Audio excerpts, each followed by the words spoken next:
All right, so I think this is recording. Let's take a look at solving this equation. 2x squared plus 18x plus 40 is equal to 0. Um, this is a polynomial equation, and specifically, it's a quadratic equation because the biggest exponent is 2. You're very familiar with quadratic equations. Um, it was the first challenging equation that you had to solve, and one of the king of all solutions was the introduction of the quadratic formula, which will always solve this. But we may not use the quadratic formula for this because we also know that some polynomials can be factored. And sometimes factoring it is just simply easier and quicker than the quadratic formula. But like I say, not every polynomial can be factored, but every quadratic equation that we can use the quadratic formula to find its solutions. The first thing that I notice about this equation, I have a 2x squared. 2 is the coefficient, and that's an even number. Then I have another term, 18 times x.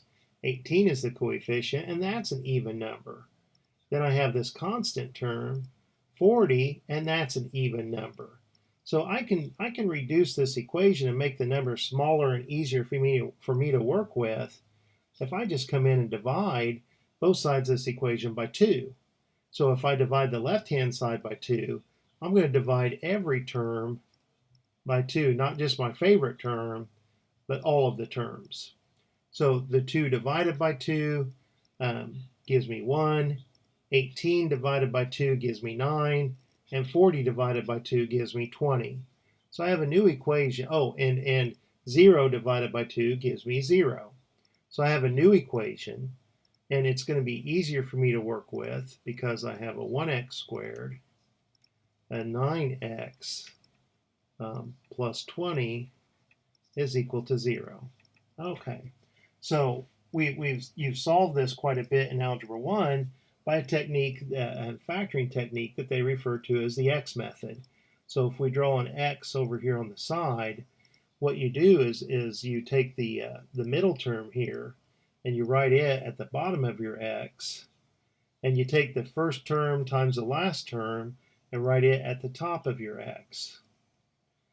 This just focuses your attention on these two expressions, and then over here on the side, you try to find two expressions that when multiplied together give you the top value, and when added give you the bottom. So you've got some expression times another expression is going to be 20x squared, but when you add these expressions together,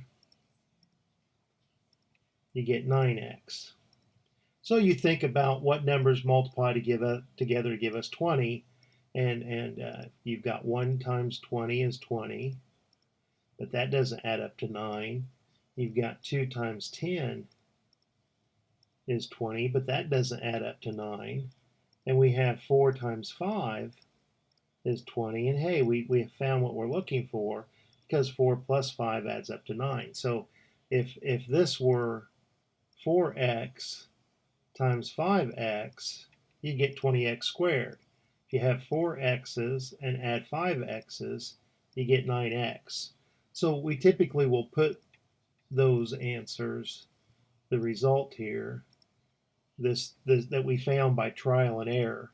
You'll hear them refer to this work as trial and error.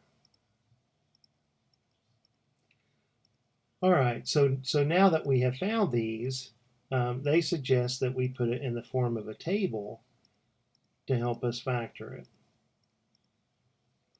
So along one diagonal, I come back to the first term and the last term, a 1x squared and a 20. That was from the original problem.